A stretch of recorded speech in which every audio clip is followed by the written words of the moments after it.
Hi everybody, welcome to day 3 of the R tutorial. As I said, if you are running into problems because I've typed something too quickly or switched back and forth, or the result I saw on screen is not what you saw on your screen, please let me know. I want to stop and make sure we address those things as we move along. So the goal is not for me to sound polished and smooth, but rather to help you understand what you need to know to do programming. We are covering, again, a topic today that is commonplace among programming languages. Remember, we already started with different variable types, numerics and characters and so on. We talked about factors. We talked about matrices and vectors and lists and data frames. Yesterday, we talked about writing and reading text files. We talked about saving and reading objects from files. We even talked about working with Excel files, being able to import data directly from those without exporting it first. Today we're talking about features that control the flow of a program.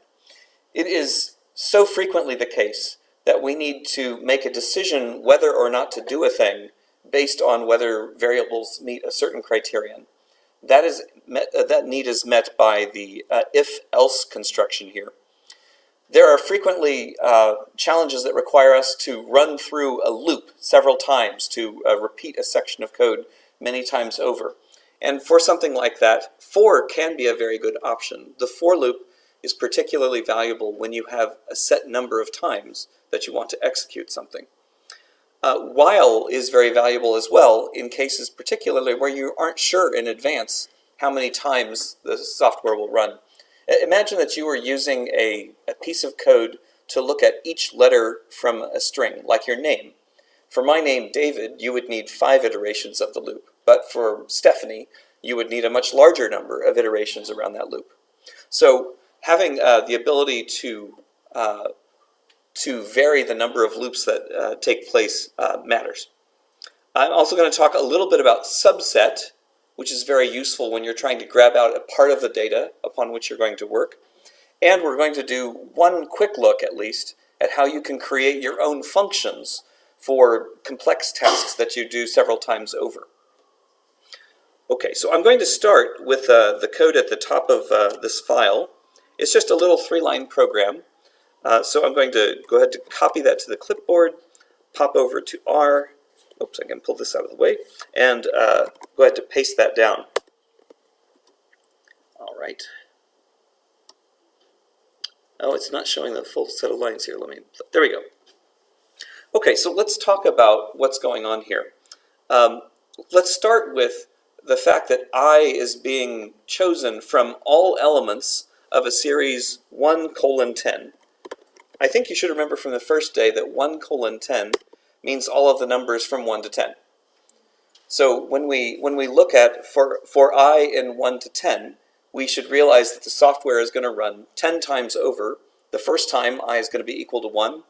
The second time I is going to be equal to 2. The third time I is equal to 3, and so on until we reach 10. And so the code will execute all 10 of those times. It's not going to stop when it discovers I is 10. It's going to run once for each of the values 1 to 10 inclusive. All right, so that means that we're going to be repeating this code on the inside, and I changes value every time. Now, I don't think I've used it before in this quick tutorial, but the cat function is awfully useful. I spend a lot of time debugging my code, trying to figure out something that I've done wrong somewhere in the code. And the cat function is your best friend for something like that. Cat gives you the ability to, it's from concatenate, to be able to add something to an existing buffer. In this case, we're just reporting that we're going to spit out whatever is inside those parentheses to the screen. Now, I'm not, this cat has 2 different parts that we're feeding to it.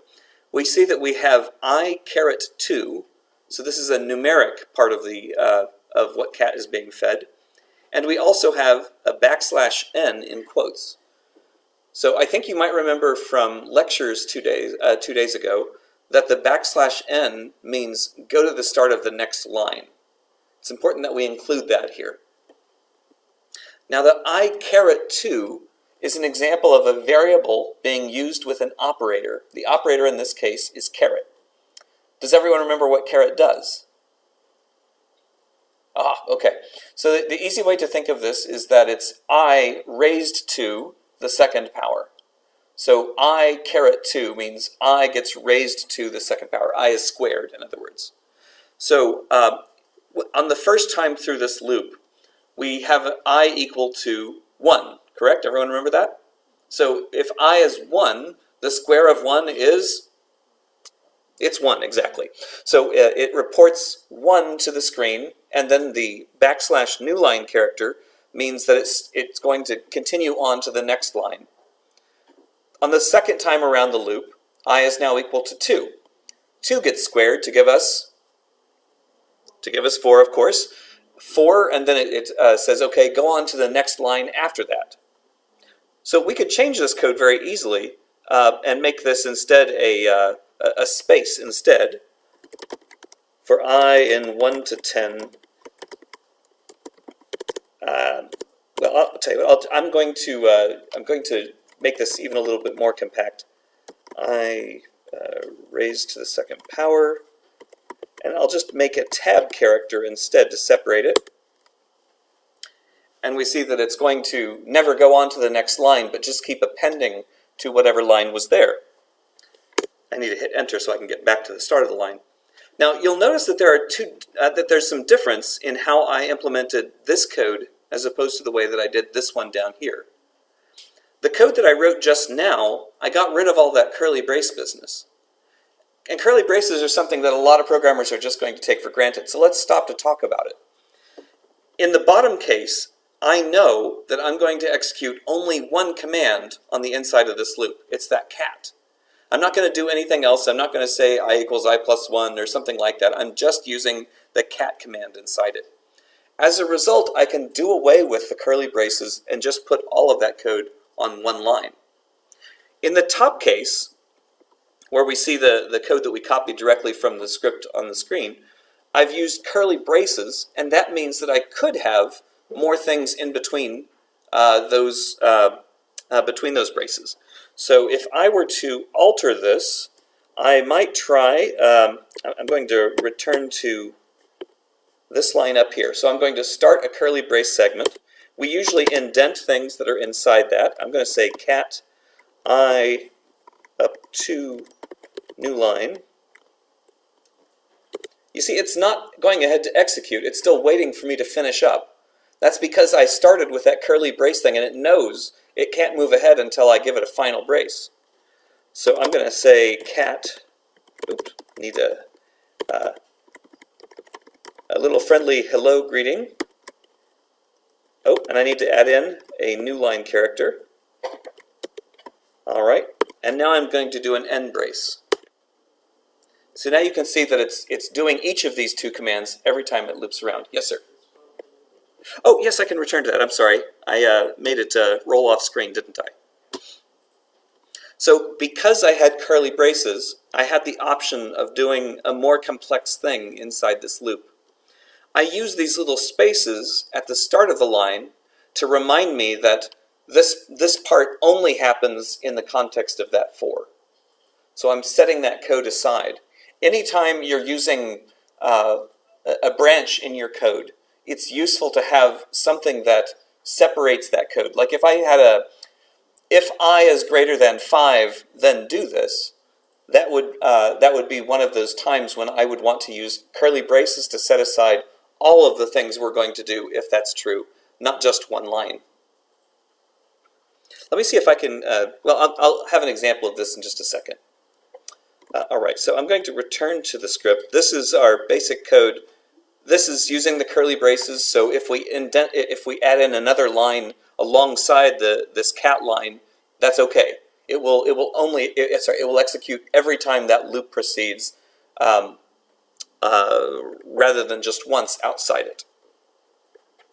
Okay, I've mentioned cats, I've mentioned carets. That's pretty good. Now, it might seem to you that numbers are always the basis for these counters. We think of this I variable as a counter sometimes. It's counting from 1 to 10. and the code executes for every different value. But you are not required to use a numeric variable in that place. So I wanted to point out that we have some variables that are predefined within R. Letters is a fine example of that. Everyone sees I type letters by itself. I get back a vector of 26 characters. Does everyone see that? This is not one string of 26 characters.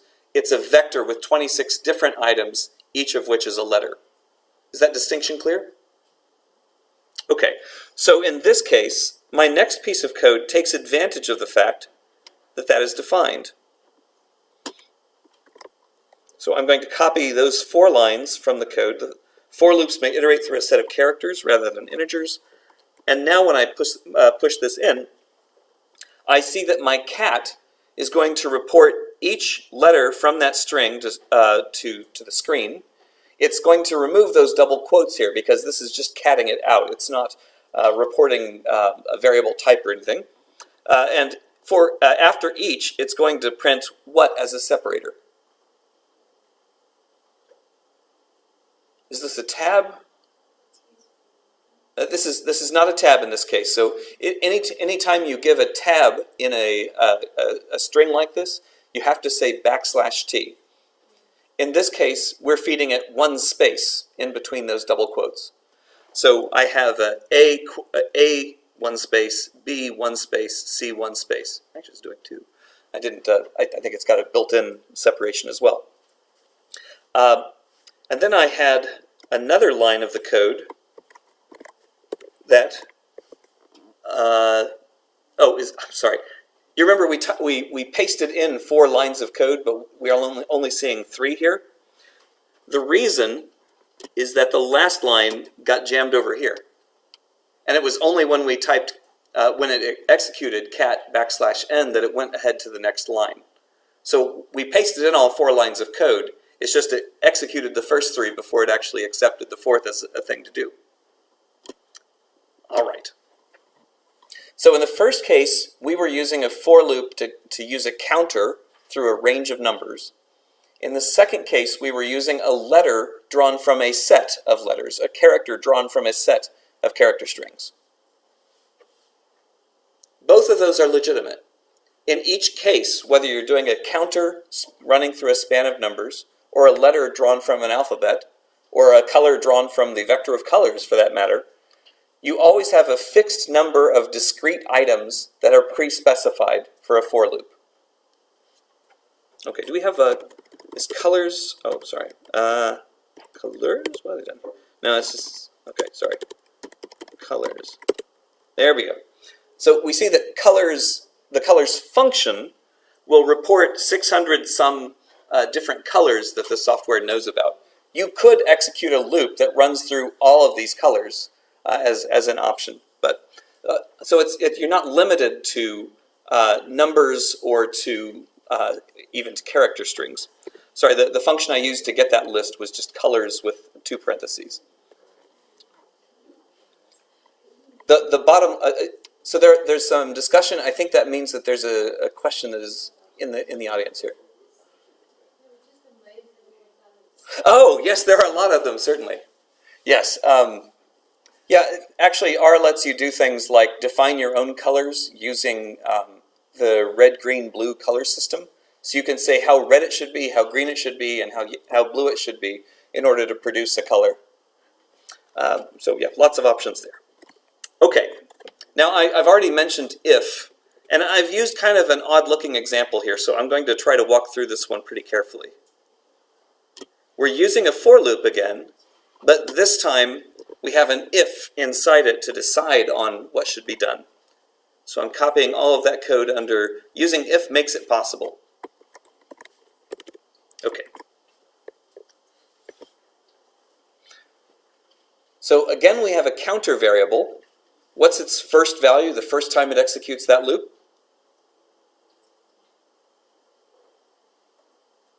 What's the value of I the first time we execute the loop? 1. It's 1. Great. And the last value that it will be? 10. Right. Okay. Now, the first thing that happens inside this loop is an if statement. we're actually, if frequently works in partnership with another expression. So we have an if on this first line, and the second line we see starts with an else. So what this says is, if the condition of the if is met, then execute what follows it. If that's not true, however, do the other thing instead.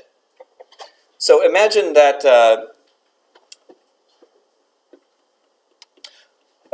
you make the statement, if the university deposited my bursary check, I'm going to go shopping for groceries this weekend. Otherwise, I'm going to sit around and cry. Okay, that's an English expression for it, right? So we have a binary fork in our lives at this point. If the university deposits our bursary check, then we will go purchase groceries. Is there a scenario in what I just said that would allow you to both go for groceries and sit in the house and cry?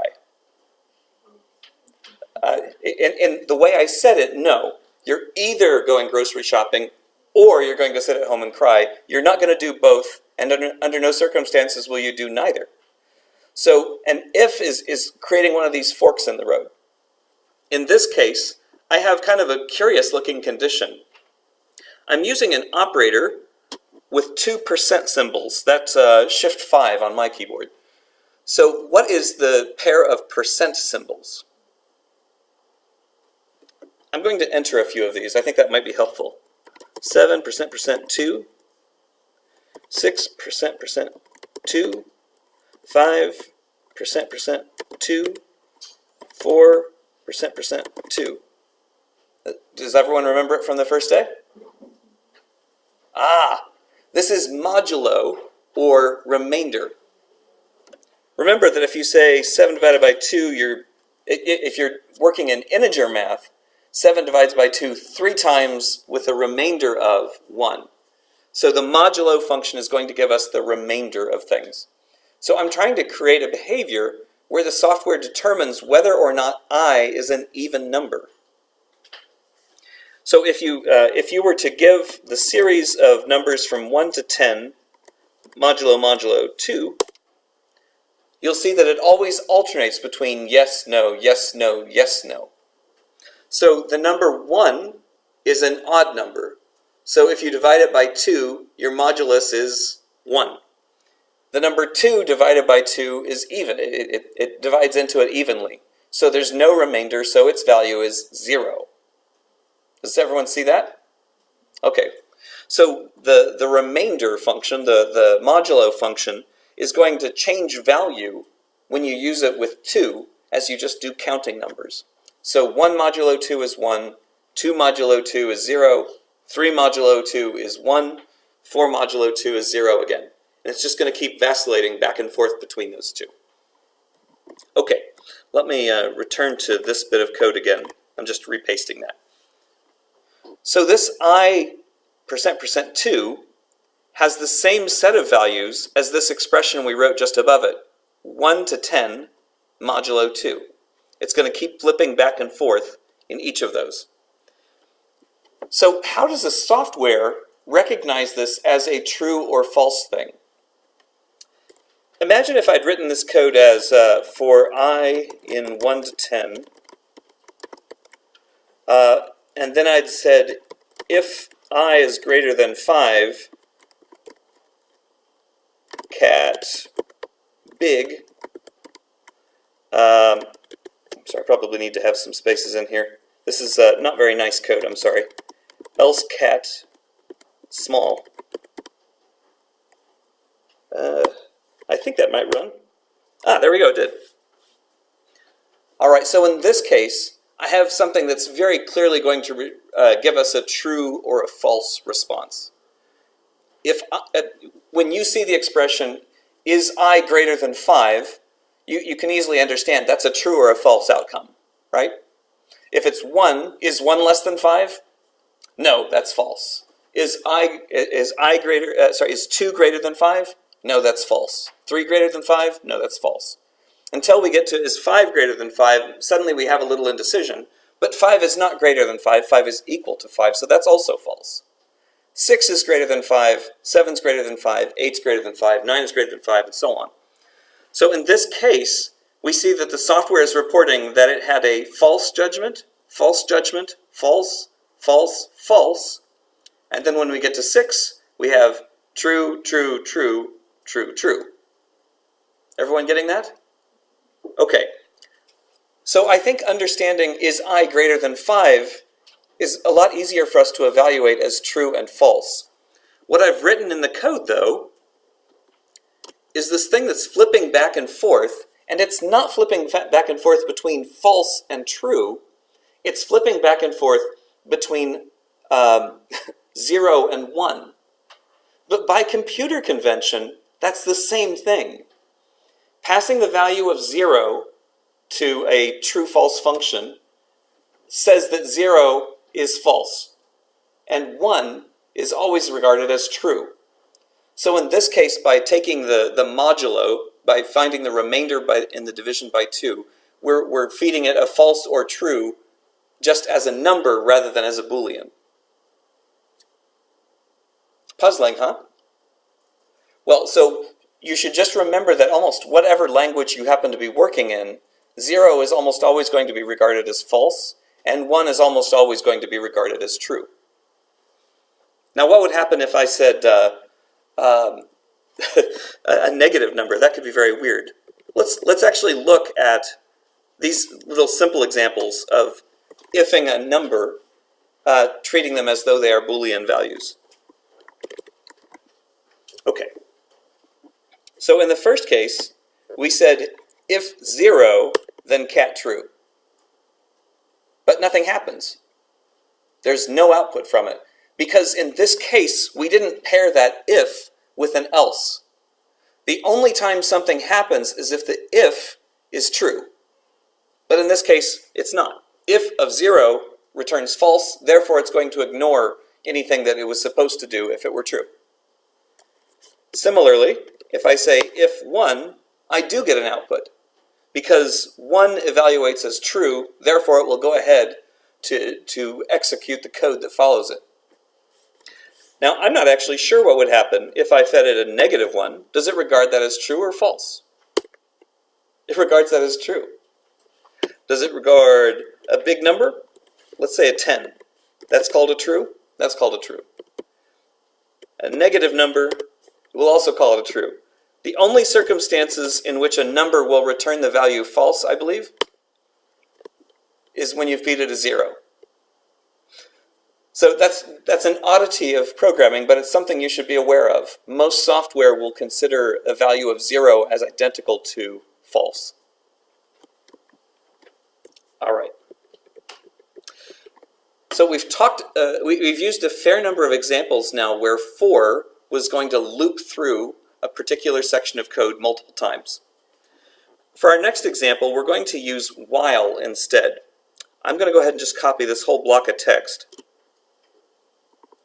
and just execute the whole thing.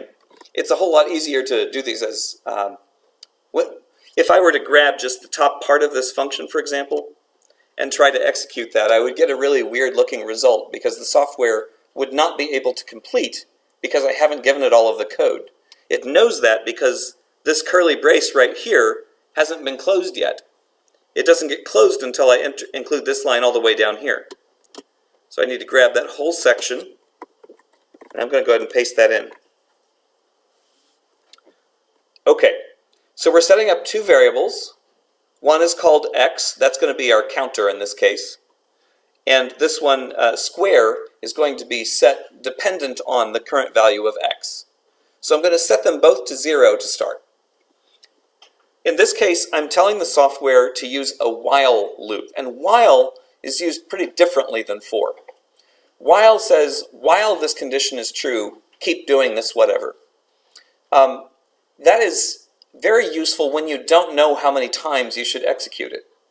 It doesn't mean that you're writing bad code or anything. It just means you're not sure under what circumstances it will finally do its last iteration. The term iteration can mean running the loop, essentially. So in the case of for I equals 1 to 10, you're going to iterate that code 10 times. But in this case, we're not sure when we're going to hit the condition square is less than 100. Okay, so square this first time is equal to 0. Is 0 less than 100? Yes, of course. So we will go ahead to execute the code. X equals x plus 1. This is something that we very frequently call an increment. We're incrementing x. So the value of x is increased dependent on what its prior value was. It started at 0. So on that very first time we encounter this code, x equals 0 plus 1. X is going to be equal to 1. The second time we execute this loop, it's going to say, okay, what is the current value of x? Well, now as you start the second time through, x equals 1. So again, it's going to add 1 to that and store it back in x. You will see x equals x plus 1 showing up in all kinds of code that we write. Has anyone heard of the C programming language? Few people? Nobody? Okay, C is actually a really popular programming language. Things like the Unix operating system were originally written in the C programming language. After a while, the guys who wrote C, actually some other folks who were thinking about programming languages said it would be really great if C would do this object orientation thing. And so they created a language that looked a lot like C, but they decided that it was a different enough language that it needed to have its own name. So they chose the language name C++, which is itself a joke, because if you're working in the C language and you decide you want to increase the value of a variable by 1, instead of saying C equals C plus 1, you would just say C++. So it would increase its value.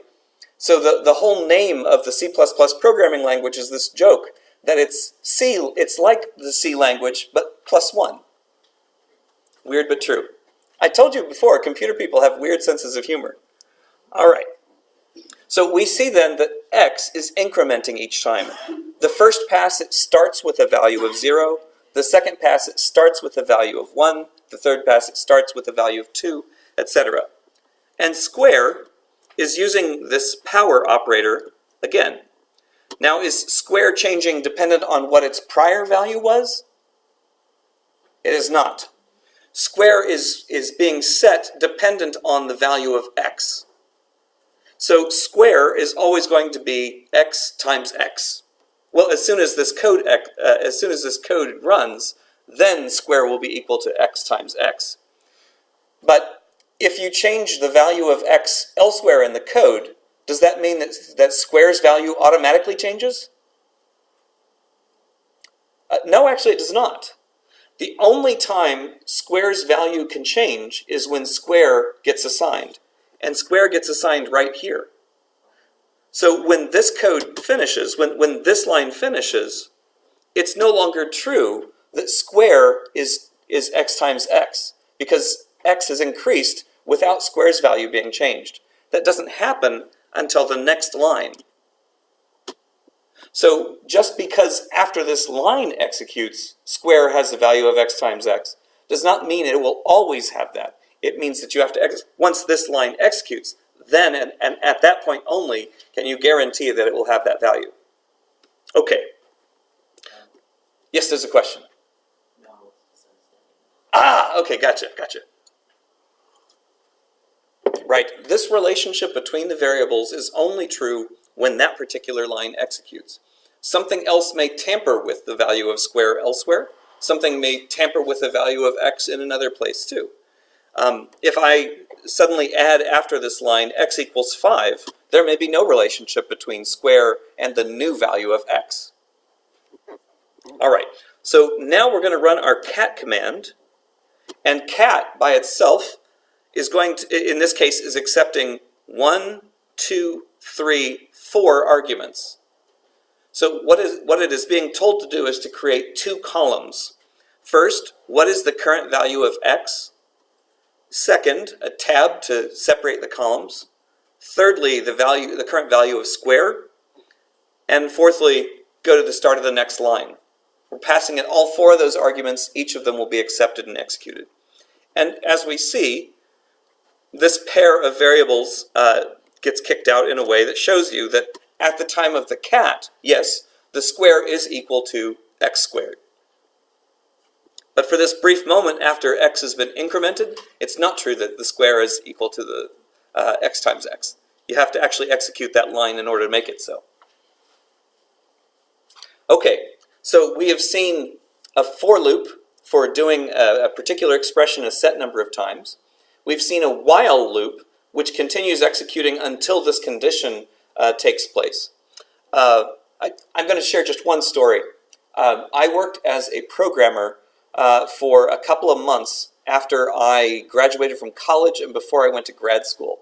It was really weird living back at home after that. So I was there living at home. I was working at this company right down the street that was a transportation company. It was in the United States, everything arrives on these massive tractor-trailer trucks. So I was working for a shipping company in this couple of months before I went back to grad school. And the company had its entire database system written by somebody who was never formally trained as a programmer.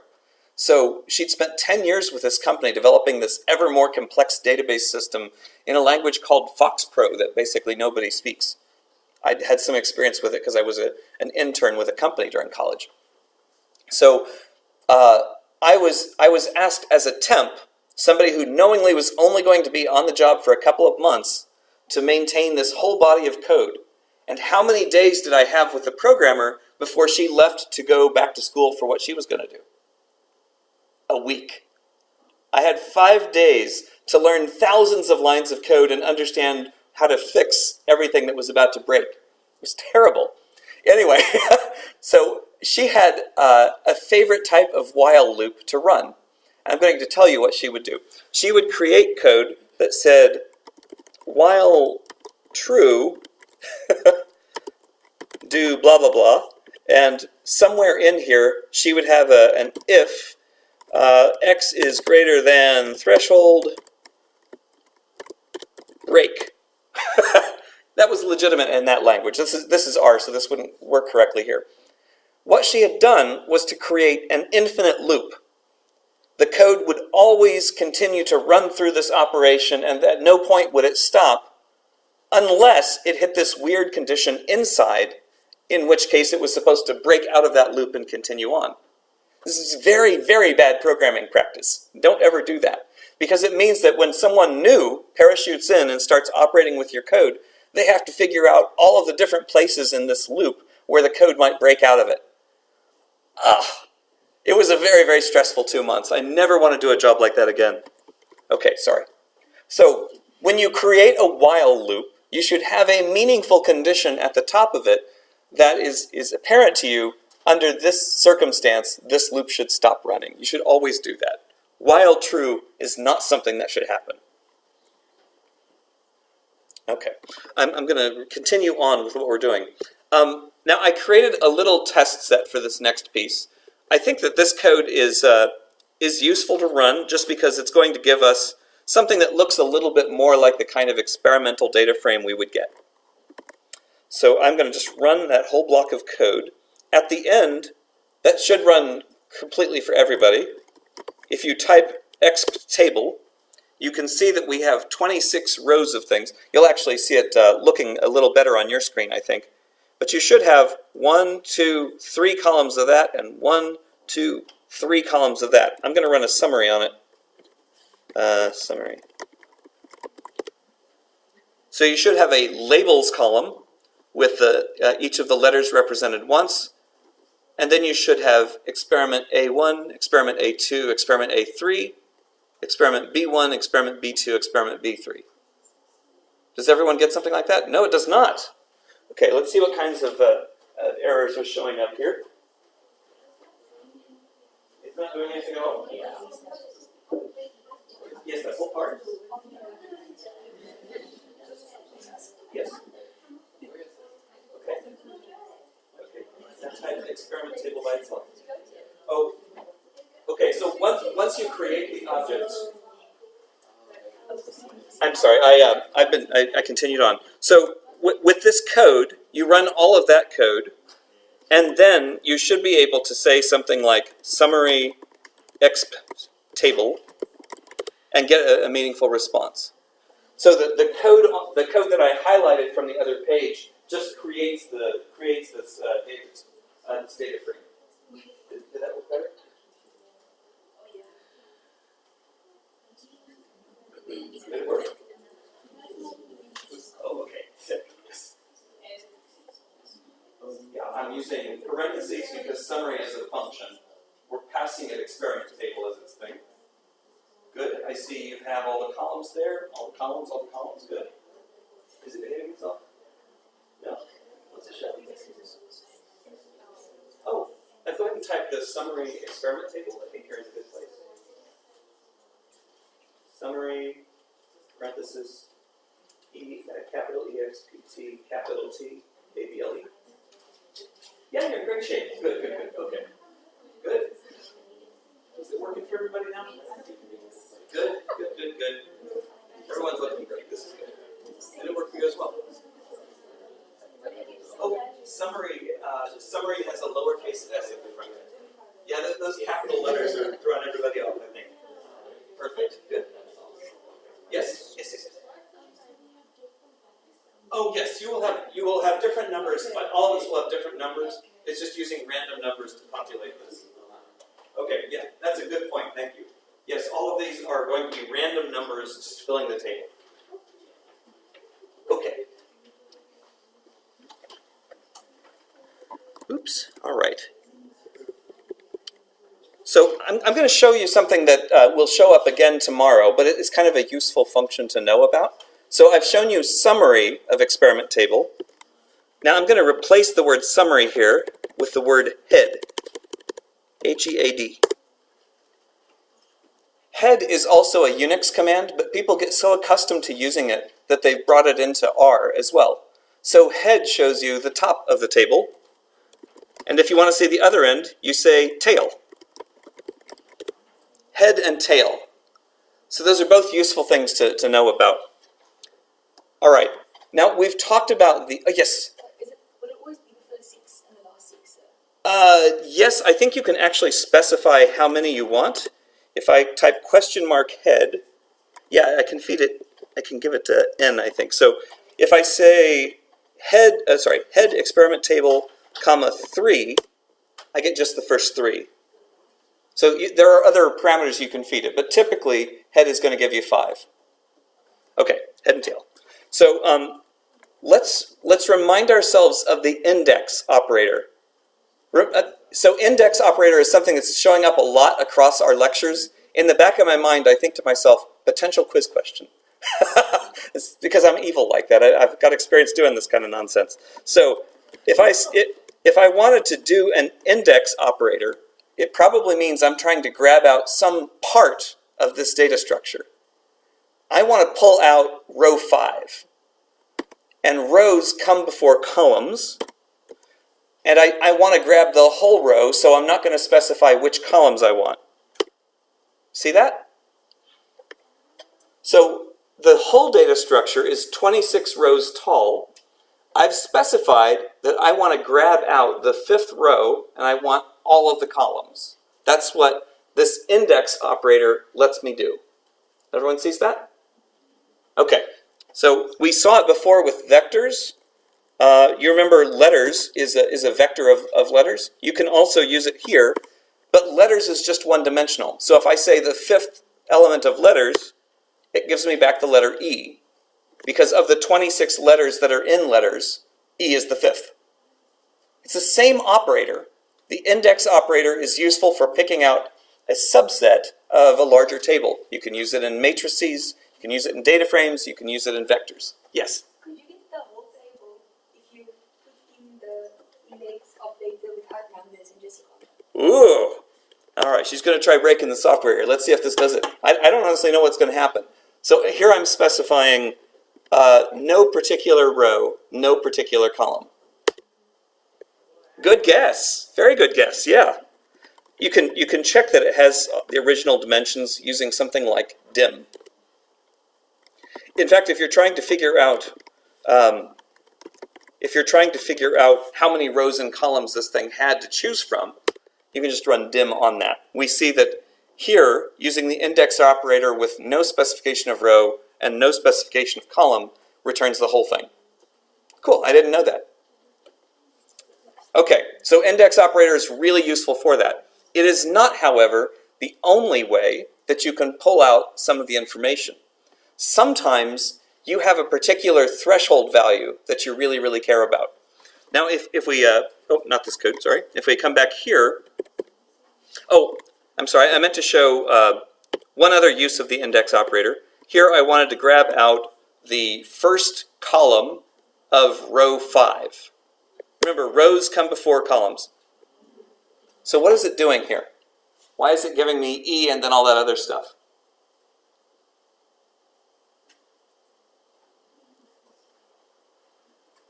You should get an identical result when you run this on your computer. There's a question? Oh, I'll ask it again. I'm actually going to get a drink of water too. What I'm asking you for is an interpretation of what this output means. First off, I said I wanted experiment table 5, 1. So somebody translate 5, 1 into English for me. What was I asking for? Row 5, column 1. Okay. What is the first column of this data structure? The letters. Okay, good. So it's given me back the letter E. E is the 5th letter. Everyone remembers that. A, B, C, D, E. Good. But what's all that business about levels? What does that tell us about column 1?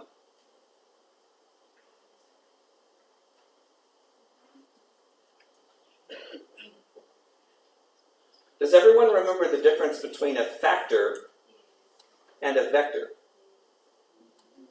In this case, by making a data frame of the letters, the software said, I see that there are 26 different values that appear in this first column. But it's making space for us if, for example, E had appeared in multiple places. It didn't. It did not in this case. But it's telling us that these are all the different levels that appear somewhere in column 1. And E is one of those, is the value that appears in this particular row. So this business about levels only appears when you have a factor in place rather than just a vector. If I can show that another way, I could say letters by itself, and I get back a vector of 5 things. If I say letters square bracket 5, it's just going to return the character E. But if I say factor letters, and then ask it, what is item 5 of that? I get back the same result as what I did from our data frame. So factors are tricky little things.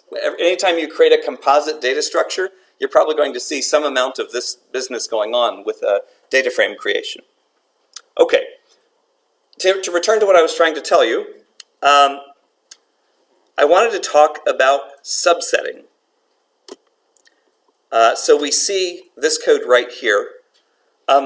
Sometimes you want to incorporate data that meet some criterion. So in this case, I want to grab out of this table anything that has a value below 0.5 in the experiment A1 column. Remember, we have A1, A2, A3, B1, B2, B3. These are the extra columns of our data frame. So running this code is going to do a data-dependent extraction.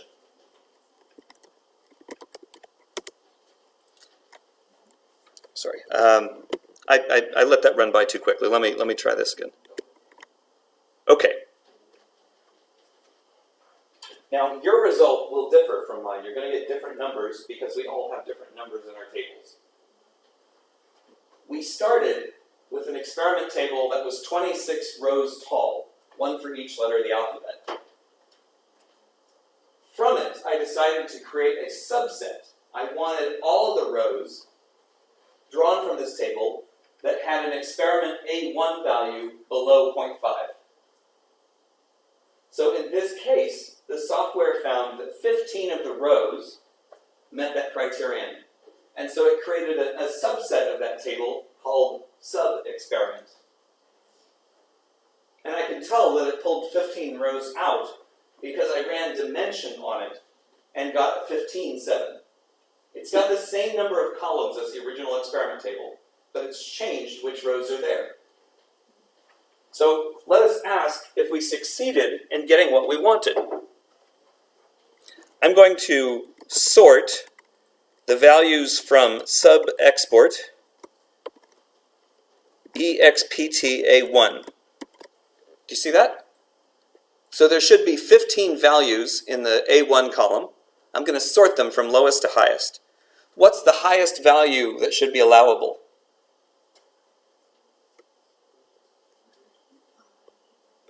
What's the highest value that would be acceptable? People aren't getting what we're doing. Okay. So we see that only 15 of my values met my criterion, and they top off at 0.5, because that's the criterion right there. We told it if it doesn't have an A1 value less than 0.5, don't keep it. So when I look at what came out of my subsetting, I find that yes, it tops off right about 4.64. If I had a value of 0.49999, that would be fine. But 0.50, nope, it's gone. It's absolutely gone. Okay, so subsetting is useful when you're not sure how many of these items would meet a certain criterion. And if I'm writing code that operates on this subset, one of the first things I would want to do is check how many rows came back. What is the smallest number of rows that might have come back? What's that? Oh, okay. So I've run this subset operation saying the only lines that are acceptable to me are those that are less than 0.5. What's the smallest number of rows that might plausibly have been subsetted out from that?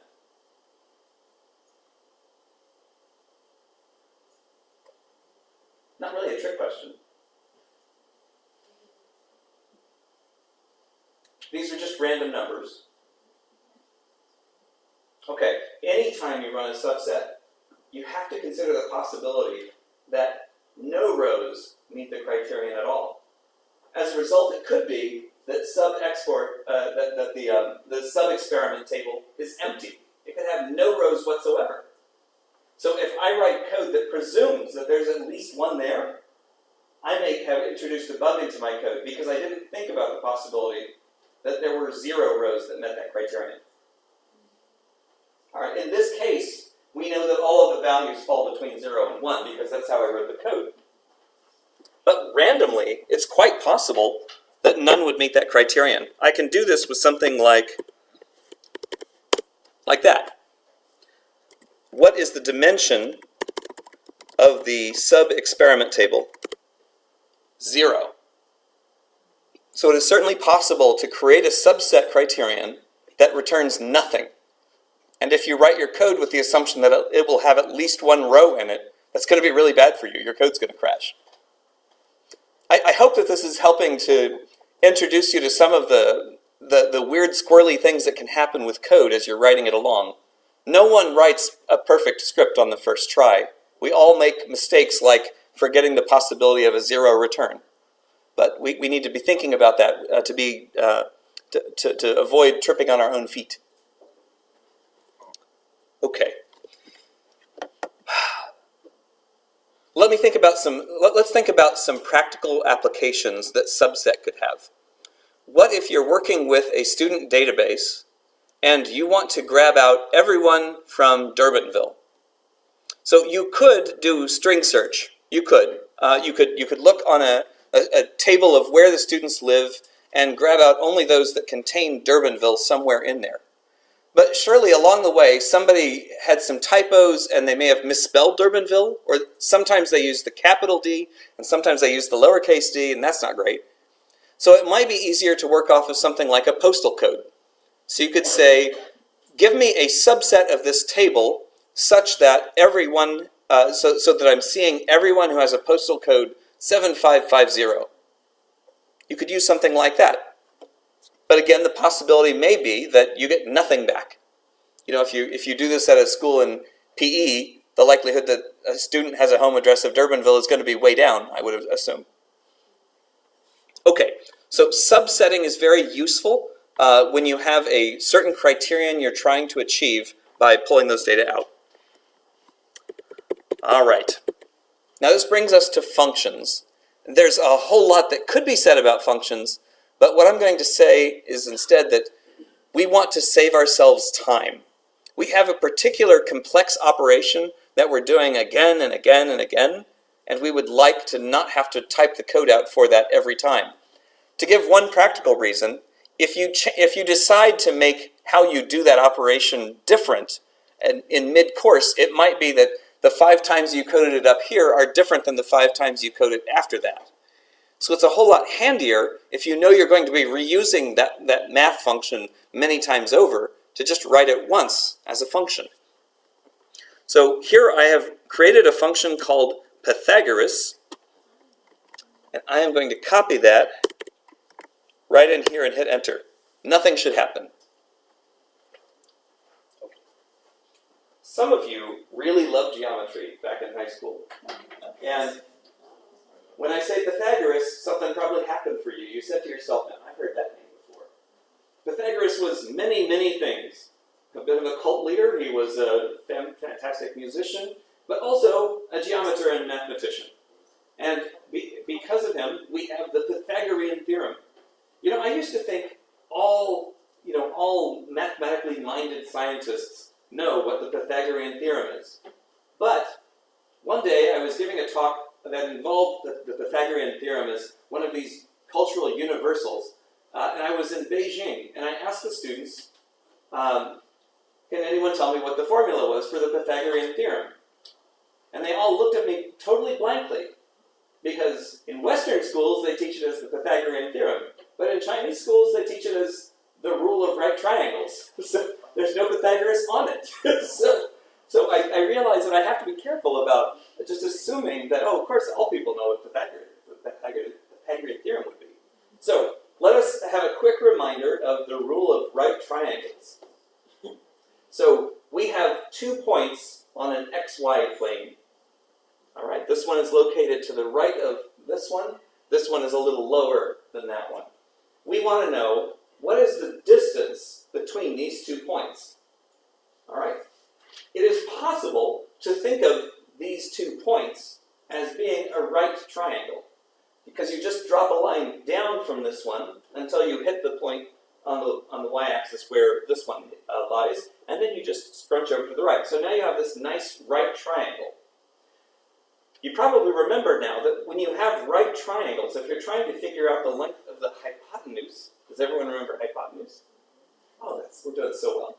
Okay, so the hypotenuse is the slanted part of this right triangle. We can square how tall this line is, and we can square how wide that line is, add them together, and then take the square root to get the length of the hypotenuse. This is called a Euclidean distance, and the Pythagorean theorem gives us a way to compute it directly. So I have now defined a function called Pythagoras that will do this for us. Now, there are several things that are going on all at once. I want to try to walk through it carefully. Hopefully my voice is still getting recorded. I'm kind of bellowing up here, so we'll see how that works out. I'm going to pass in 2 values that fall in xy pairs. Right? I'm going to pass in the x value for the first coordinate and the y value for that first coordinate. I'm going to pass in the x value for the second coordinate and the y value for that coordinate. Something weird is going on now. Did you notice that these have an equal 0 on them? This is called the default value, which is to say that if someone doesn't provide that value, the software will assume that they meant 0 for each. Gesundheit. What is the default value for x1 and y1? None specified. Software will crash if you don't pass it an x1 or a y1.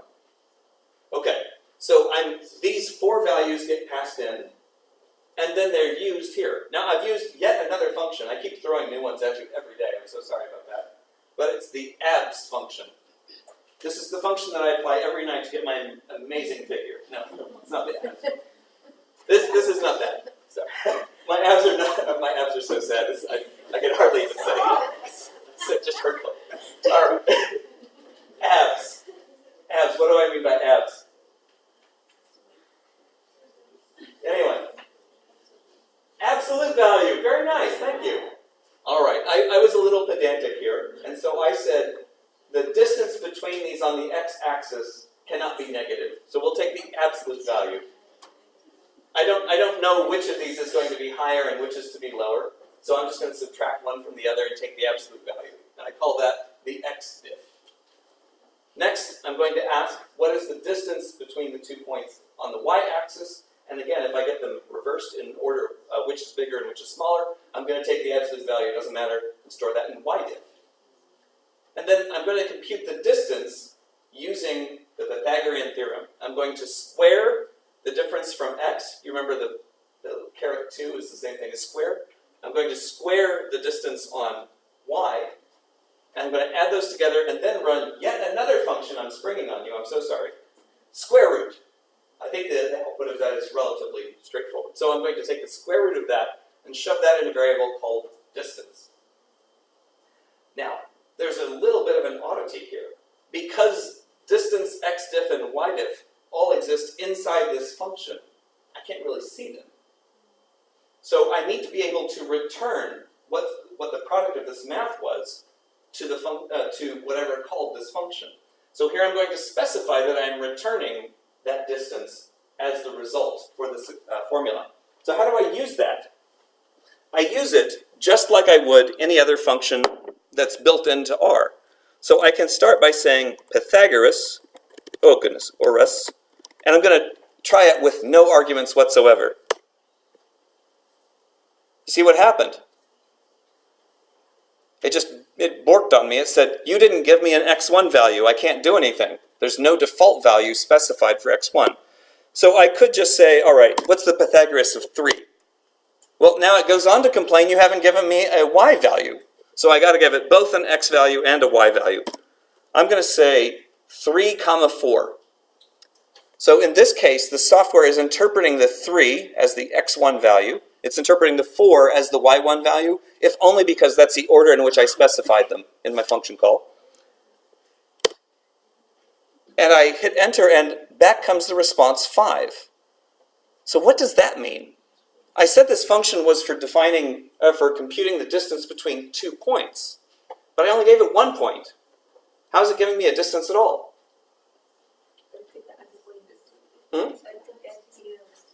It has zeros, exactly. Really good. Okay, so when we defined the function, we told it that x2 by default is 0, y2 by default is 0. So if the user provides only one coordinate, it's asking what is the distance from this point on the xy plane and 0, the origin. Sneaky, huh? All right, so that's why it can be valuable for you to enter default values for the variables that you would otherwise pass to the software. All right, let's get back to something interesting. Let's try the values 6, 8. Does anyone know what the answer is off the top of their heads?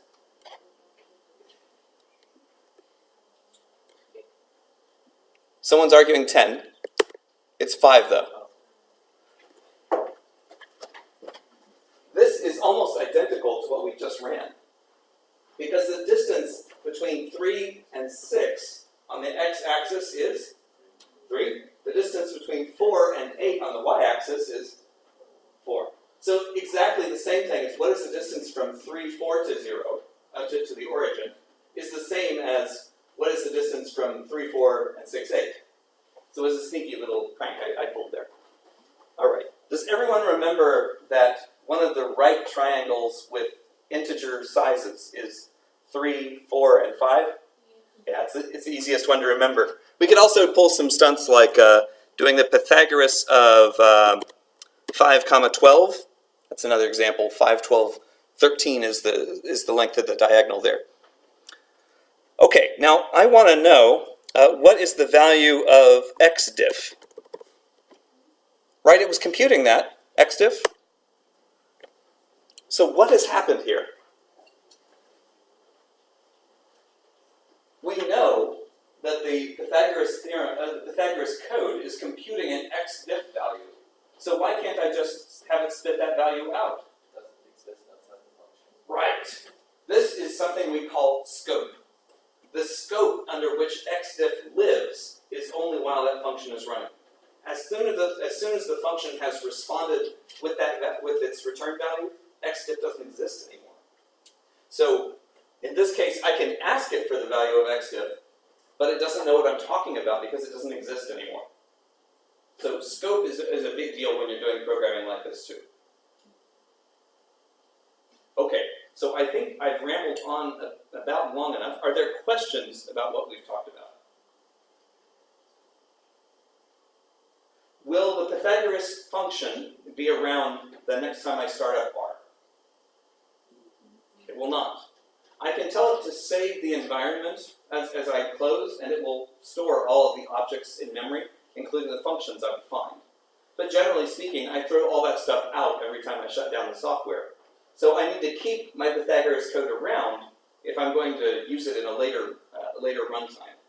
Frequently, I compose the R the R script that I intend to write in a text editor and copy it over to make sure that I have a record of all the things that I did in the last session I used R. But if you use something like RStudio, it will have it'll give you the ability to compute to keep your scripts together with the data tables upon which they worked. And that can be a very nice arrangement.